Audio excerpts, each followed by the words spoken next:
Hello friends, welcome back to my channel your baby we care. तो आज एक बहुत ही इम्पॉर्टेंट टॉपिक हम डिस्कस करने वाले हैं, क्योंकि आजकल न्यूज़ लगातार आ रही हैं कि बच्चों को भी कोविड का बहुत ज़्यादा असर हो रहा है और कई स्टेट्स हैं जहाँ पे ऑलरेडी कोविड का असर देखने को मिल रहा है इन लार्जर नंबर। तो जैसे कि गुजरात, राजस्थान, महाराष्ट्र में लगातार केसेस आते ही जा रहे हैं। तो मुझे लगा ये मेरी जिम्मेदारी है कि जो इन्फॉर्मेशन मेरे पास है वो मैं आपके साथ ज़रूर शेयर करूँ। और उसी सिलसिले में चलिए शुरू करते हैं हमारा ये वीडियो। जैसा कि मैंने आपको पहले भी बताया है कि हमारी पूरी फैमिली कोविड से इफेक्टेड थी, जिसकी वजह से हम ऑलरेडी आप लोगों से ज़्यादा टच में नहीं थे। और उसी टाइम पर हमें ये भी पता चला कि कुछ इफ़ेक्ट हमारी बेबी के ऊपर भी आए हैं। तो जैसे कि मेरे हस्बैंड को और मुझे, हम दोनों को ही फीवर आ रहा था और कफ एंड कोल्ड जैसे सारे ही सिम्टम्स थे। इसके साथ ही साथ और भी रिलेटेड इश्यूज जो कि कोविड से रिलेटेड हैं, वो सारे ही हमें देखने को मिल रहे थे। और उसी बीच में हमारी बेबी को भी थोड़ी सी प्रॉब्लम दिखाई दी, उसको रनी नोज़ और सोर थ्रोट की भी प्रॉब्लम दिखाई दे रही थी। तो हमने डॉक्टर से कंसल्ट किया और डॉक्टर ने हमें बोला कि क्योंकि ज़्यादातर बच्चों को इतना ज़्यादा इफेक्ट नहीं होता है, तो आपको कोई ज़्यादा मेडिसिन नहीं देनी है। सिर्फ मल्टीविटामिन और विटामिन डी की जो मेडिसिन हैं वो डॉक्टर ने हमें सजेस्ट की थी। तो बहुत ज़्यादा मेडिसिन बच्चों को देने की ज़रूरत नहीं है। जो बेबी को मल्टीविटामिन और विटामिन डी की मेडिसिन दी हैं डॉक्टर ने, मल्टीविटामिन में हमें जो मेडिसिन दी गई थी जिंकोविट सिरप, और साथ ही साथ डी प्यूरा की हमें विटामिन D3 दी गई थी। तो बस वही मेडिसिन हमने अपने बेबी को दी हैं। बट जैसा कि रेगुलरली केसेस आ रहे हैं और ऐसा बोला जा रहा है कि third wave of Covid start हो गई है और इसका असर सबसे ज़्यादा बच्चों पे होगा, क्योंकि जो बड़े हैं वो ऑलरेडी वैक्सीनेटेड हो गए हैं या हो रहे हैं और ज़्यादातर बड़े लोगों पे ऑलरेडी असर हो चुका है। तो अब जो थर्ड वेव है उसका जो वेरिएंट है वो म्यूटेट कर चुका है और वो बच्चों के ऊपर ही ज़्यादा इफेक्ट करेगा, ऐसा बोला जा रहा है। तो इसी को ध्यान में रखते हुए हमें कुछ छोटी छोटी सी बातों का ध्यान रखना चाहिए। मैंने एक छोटी सी लिस्ट बनाई है जो कि मैं आपके साथ शेयर करूँ।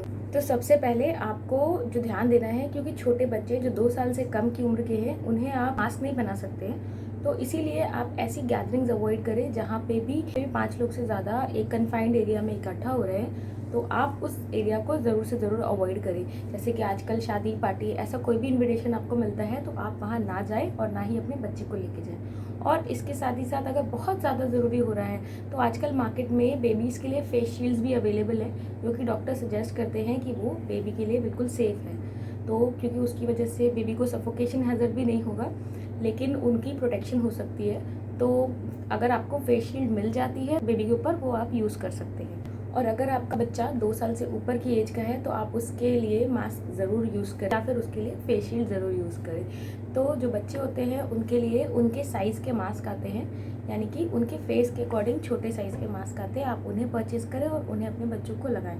कभी भी आपको बड़े साइज़ का मास्क जो है वो बच्चे के लिए एडजस्ट नहीं करना है, क्योंकि जैसे आप अगर आप मीडियम साइज़ की शर्ट पहनते हैं तो आप एक्सेल साइज़ की शर्ट में फिट नहीं बैठ सकते और आपको वो कंफर्टेबल नहीं होती है। उसी तरीके से आप बड़ों के जो मास्क हैं उनको आप बच्चों को नहीं पहना सकते हैं, क्योंकि ना वो उन्हें कंफर्टेबल होगा और ना ही वो प्रोटेक्शन देगा।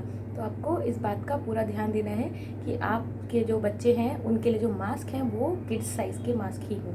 इसके साथ नेक्स्ट चीज़ जो आपको बच्चों को सिखानी है वो उनके हैंड वॉशिंग की टेक्निक, यानी कि बच्चों के हाथ वॉश करने का जो सही तरीका है वो आप बच्चों को सिखाएं। और दिन में कम से कम हर 2 घंटे में या 1 घंटे में एक बार आप बच्चे का हैंड वॉश ज़रूर कराएं। और पहले तो आप बच्चे को खुद हैंड वॉश करने दें, लेकिन उसके बाद आप ज़रूर चेक करें क्या उनके हाथ प्रॉपर्ली क्लीन है। और जब आप बच्चे के हाथ चेक कर रहे हैं तो अपने भी हाथ ज़रूर से ज़रूर साफ़ कर ले पहले, क्योंकि अगर उन्होंने अपने हाथ साफ़ किए हैं और आप उन्हें चेक करने के लिए गंदे हाथों का यूज़ कर रहे हैं तो वो वापस कंटामिनेट हो सकते हैं। इसलिए आप अपने हाथ भी अच्छे से वॉश करें और बच्चों को पूरा 20 सेकेंड्स तक प्रॉपर क्लीनिंग सिखाएं।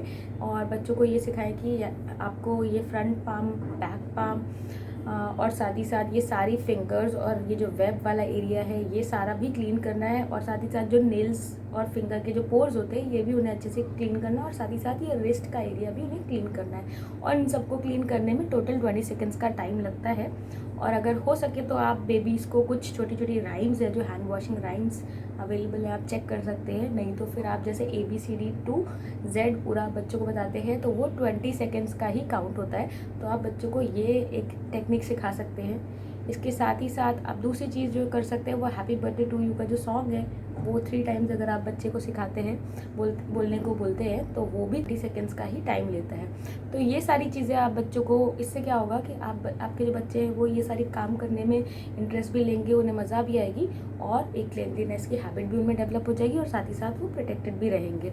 इसके साथ ही साथ अगर आपके पास मान लीजिए आप किसी ऐसी जगह पर जहाँ पे हैंड वॉश नहीं कर सकते, तो वहाँ पे अपने बच्चों को हाथ को सैनिटाइज़ करने का तरीका भी सिखाना है। और हैंड को सैनिटाइज़ करने का भी वही तरीका होता है जो हैंड वॉशिंग का होता है। तो आपको कोई भी पार्ट छोड़ना नहीं है और उसे भी आराम से टाइम लेके सैनिटाइज़ करना है जब तक वो पूरा अच्छे से सूख ना जाए। और सैनिटाइज़र हमेशा 70% से अबव अल्कोहल वाला ही यूज़ करें, उससे कम का जो होता है वो इफ़ेक्टिव नहीं होता है। इसके साथ ही साथ आपको, जब आपके घर में कोई छोटा बच्चा है तो आपको बहुत ज़्यादा ध्यान देना है कि आपके घर की सारी सर्फेसेस आप क्लीन करें। सिंपल डिसइंफेक्टेंट से भी अगर आप क्लीन करते हैं, ज़रूरी नहीं है कि आप सैनिटाइज़र ही यूज़ करें, बट सारी सर्फेसेस को आपको सिंपल डिसइंफेक्टेंट से भी क्लीन करने में कोई प्रॉब्लम नहीं है। और आप जैसे जो भी सर्फेस बच्चा टच करता है वो सारी चीज़ें साफ़ करें। जो कॉमन एक्सेस की चीज़ें हैं जैसे कि डोर नॉब्स या फिर ड्रॉअर के हैंडल्स या फिर कबर्ड के हैंडल्स, ये सारी चीज़ें भी आप अच्छे से वाइप करके रखें। इसके साथ ही जैसे दो स्विचेस होते हैं, फ़ैन का स्विच, लाइट का स्विच, ये सब भी क्लीन करना बहुत ज़रूरी है। साथ ही साथ बच्चों के जो टॉयज़ हैं उन्हें भी ज़रूर क्लीन करें। अगर बच्चा छोटा है और वो हर चीज़ मुंह में डालता है तो आप कुछ टाइम के लिए उसके टॉयज़ को लिमिट करके आप दे सकते हैं, यानी कम टॉयज़ उसे दे सकते हैं जब तक ये वेव्स ख़त्म नहीं हो जाती हैं तब तक के लिए। और वो जो कम से टॉयज़ हैं उन्हें आप रेगुलरली वॉश करें। और कहीं भी इधर उधर बच्चा, क्योंकि बच्चे की आदत होती है वो कहीं भी ले जाता है और उसको मुँह में डालता है, कहीं कुछ टच कराता है, तो आपको सर्फेसेस भी क्लीन करनी है, साथ ही साथ उसके टॉयज़ को भी अच्छे से क्लीन करके रखना है और ये काम आपको रेगुलरली करना है। अगर आपका बच्चा ब्रेस्ट फीड कर रहा है तो आप बच्चे को जितना ज़्यादा से ज़्यादा हो सके उतना ब्रेस्ट फीड कराएं, क्योंकि ब्रेस्ट फीड आपके बेबी को जो इम्यूनिटी बूस्ट करने में बहुत ज़्यादा हेल्पफुल रहती है। तो जितना ज़्यादा बच्चा ब्रेस्ट फीड करता है उसकी इम्यूनिटी उतनी ज़्यादा स्ट्रांग होती जाती है। तो जब तक बच्चे की ब्रेस्ट फीडिंग एज है, यानी कि एक्सक्लूसिवली 6 मंथ्स तक तो आपको ब्रेस्ट फीड ही कराना है। उसके बाद भी आपको ऐसा नहीं है कि ब्रेस्ट फीडिंग बंद कर देनी है, बच्चों को आपको ब्रेस्ट फीड कराते रहना है। तो अगर आपको मिल्क सप्लाई का कोई इशू नहीं है तब तक आप बेबी को ब्रेस्ट फीड भी कराते रहें। खाना खाने के साथ ही साथ 1 ईयर तक आप आराम से ब्रेस्ट फीड करा सकते हैं। और जो WHO की गाइडलाइंस भी हैं वो भी आपको लगभग, अगर आप 2 ईयर्स तक बेबी को फीड करा सकते हैं तो आपको कराना चाहिए। तो वो आप कंटिन्यू करते रहें, क्योंकि उससे आपके बच्चे की इम्यूनिटी ऑटोमेटिकली बढ़ेगी। आपको किसी भी तरीके की घुट्टी, सिरप कुछ भी देने की ज़रूरत नहीं पड़ेगी। वो बच्चे की जो इम्यूनिटी है वो मदर के जो मिल्क से ही बहुत अच्छे से स्ट्रांग हो जाती है। अगर आपका बच्चा थोड़ा सा बड़ा है, यानी कि ब्रेस्ट फीडिंग या एक्सक्लूसिव ब्रेस्ट फीडिंग के फेज से ओवर हो चुका है, तो आप बच्चे को दिन में 1 टाइम हल्दी वाला दूध आराम से दे सकते हैं। हल्दी जो होती है वो एंटीबैक्टीरियल होती है और बच्चे को रेगुलरली अगर आप थोड़ा सा अमाउंट हल्दी देते हैं तो वो भी उसके इम्यून सिस्टम के लिए बहुत अच्छी होती है। तो आप हल्दी वाला दूध अपने बेबी को या बच्चे को दे सकते हैं। आपके घर में ऑलरेडी कोई कोविड पेशेंट है तो आप आइसोलेशन का पूरा ध्यान दें, बच्चे को उनसे बहुत दूर रखें, किसी भी कीमत पर उनके पास ना जाने दें, क्योंकि इसी तरीके से इन्फेक्शन फैलता है। हमारे घर में भी यही हुआ था, क्योंकि हम दोनों ही कोविड से इफेक्टेड थे, तो हमारी बेबी हम दोनों के पास ही रहती थी, तो इसी तरीके से उसे भी थोड़ा सा इफेक्ट आया। तो इसीलिए आप अपने बेबी को जितना हो सके उतना आइसोलेटेड रखें। मतलब आपको बच्चे को अकेले नहीं करना है, बट जो पेशेंट है उसको थोड़ा सा अलग रखें, बच्चे से बिल्कुल भी कांटेक्ट ना आए तो ही अच्छा है। आपके घर में अगर कोई और है तो आप उसकी हेल्प लें और बच्चे को उसे हैंडल करने के लिए दें। इसके साथ ही साथ अगर आप हो सके तो आप वॉशरूम भी सेपरेट कर दें और कोई भी कॉमन यूटेंसिल्स भी ना यूज़ करें। चीज़ें भी बहुत जल्दी कोविड को फैलाने में हेल्पफुल रहती हैं। इसके साथ ही साथ बच्चों को इम्यूनो बूस्टर्स भी दे सकते हैं और आप बच्चों को दिन में 1 टाइम काढ़ा भी दे सकते हैं। बट काढ़े का साथ ये ध्यान दीजिए कि आप बहुत ज़्यादा हार्ड काढ़ा ना बनाएं, बहुत ही माइल्ड टाइप का काढ़ा बच्चों को बना के दे सकते हैं। और बहुत ज़्यादा ओवरडन भी नहीं करना, आपको बार बार बच्चों को काढ़ा नहीं पिलाना है, क्योंकि आजकल ये भी प्रॉब्लम्स चल रही हैं कि लोग बच्चों को बहुत सारा काढ़ा पिला रहे हैं और वो उसका एक नेगेटिव इफेक्ट हो रहा है। इनफैक्ट बड़ों में भी ये इफेक्ट आ रहा है। ज़्यादा काढ़ा भी नुकसान करता है, तो आपको काढ़ा रेगुलरली पीना है बट कम अमाउंट में और माइल्ड तरीके का काढ़ा पीना है। बहुत ज़्यादा गाढ़ा काढ़ा नहीं पीना है, क्योंकि वो आपके इंटेस्टाइन और स्टमक को भी डैमेज कर सकता है। इसके साथ मैंने एक वीडियो ऑलरेडी बना रखा है जहाँ पे मैंने आपके साथ ये शेयर किया है कि आप बच्चे की इम्यूनिटी को बढ़ाने के लिए क्या क्या कर सकते हैं। तो वो वीडियो आप ज़रूर चेकआउट करें, मैं उसे ज़रूर लिंक आउट कर दूँगी, तो आप उसे भी चेकआउट करें और उसे इस समय यूज़ करेंगे तो बहुत ज़्यादा फ़ायदा रहेगा आपको भी और आपके बच्चों को भी। और ये सब करने के बाद भी आपको अपने बच्चे की हेल्थ पे पूरा ध्यान देना है। अगर कोई भी सिम्टम आ रहा है या बच्चे की तबीयत थोड़ी सी भी ख़राब हो रही है या थोड़ा सा डाउन हो रहा है या कुछ इनएक्टिव सा दिख रहा है तो आपको तुरंत अलर्ट हो जाना है। और साथ ही साथ इसके बाद आपको घर में कुछ भी ट्राई नहीं करना, आपको सीधा डॉक्टर से कंसल्ट करना है।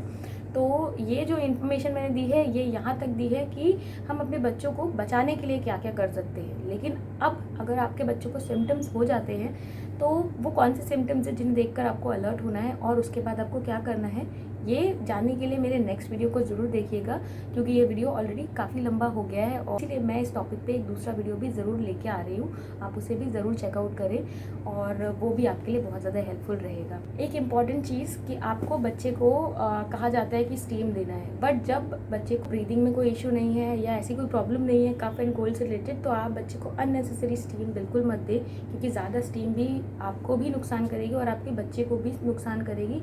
आजकल ट्रेंड ये चल रहा है कि लोग 5-5, 6-6 बार दिन भर स्टीम ही ले रहे हैं और उसके बाद उनके जो इंटरनल ऑर्गन्स हैं उनमें भी काफ़ी ज़्यादा बुरा असर पड़ रहा है। तो इसीलिए बच्चा तो आपको बता भी नहीं पाएगा, तो इसलिए आप ये सारे एक्सपेरिमेंट्स अपने बच्चे के साथ ना करें। जब तक ज़रूरत नहीं है तब तक ना आपको स्टीम देना है, ना ही अननेसेसरी बच्चे को फोर्स करना है कि वो गागल करे। हाँ, आप बीच बीच में अगर आप चाहें तो बच्चे का ऑक्सीमीटर के थ्रू ऑक्सीजन लेवल चेक कर सकते हैं, उससे बच्चे को कोई नुकसान भी नहीं होगा और एक आप उसकी हेल्थ पे वॉच भी रख सकते हैं। और आप उसको टच करके भी चेक कर सकते हैं कि उसको टेम्परेचर तो नहीं है या उसकी तबीयत ख़राब दिख रही है तो भी आप चेक कर सकते हैं। प्लस आप बेबी के लिए एक स्पेशल थर्मामीटर ज़रूर रखें या अपने बच्चे के लिए अलग सेपरेट थर्मामीटर ज़रूर रखें और उसका टाइम टाइम पे उसका रेगुलर चेकअप ज़रूर करते रहें कि कहीं बेबी को या बच्चे को कोई फीवर तो नहीं आ। तो फ्रेंड्स, इस वीडियो के लिए इतना ही। हमारे नेक्स्ट वीडियो का ज़रूर वेट करें और उसे ज़रूर चेकआउट करें, ये जानने के लिए कि आखिर आप अगर आपके बच्चे को कोविड हो गया है तो वो कौन से सिम्टम्स हैं और उसके बाद आपको क्या करना चाहिए। और हम अभी फेसबुक, पिंटरेस्ट, इंस्टाग्राम और ट्विटर पे भी अवेलेबल हैं, तो आप हमें वहाँ भी ज़रूर चेकआउट करें और हमें ज़रूर फॉलो करें, क्योंकि वहाँ भी हम बहुत सारी इन्फॉर्मेशन शेयर करते हैं जो कि आपके लिए बहुत यूज़फुल रह सकती है। हमारे चैनल पर ऑलरेडी प्रेगनेंसी केयर की एक सीरीज़ चल रही है। ये जो कोविड का टाइम है, इस टाइम पे आप अपनी प्रेगनेंसी में कैसे ध्यान रख सकते हैं, तो आप उस सीरीज़ को भी चेकआउट कर सकते हैं, या कोई प्रेग्नेंट वुमेन है जिसको आप जानते हैं तो उनके साथ भी आप इसे शेयर कर सकते हैं। इसके साथ ही साथ हमारे चैनल पे बेबी केयर और प्रेगनेंसी से रिलेटेड बहुत सारे वीडियोज़ हैं, तो आप उन्हें भी ज़रूर चेकआउट करें। अगर आपको वीडियोज़ पसंद आते हैं तो आप हमारे चैनल को सब्सक्राइब भी कर सकते हैं और साथ ही साथ दूसरों के साथ शेयर भी कर सकते हैं। और हम आपको मिलेंगे अपने नेक्स्ट वीडियो में। तब तक आप अपना बहुत ख्याल रखें और डिस्टेंस मेंटेन करके रखें, अननेसेसरी गैदरिंग्स में मत जाएं एंड मास्क का यूज़ करें और अपना बहुत ज़्यादा ख्याल रखें, अपने बच्चों का भी ख्याल रखें। Bye bye.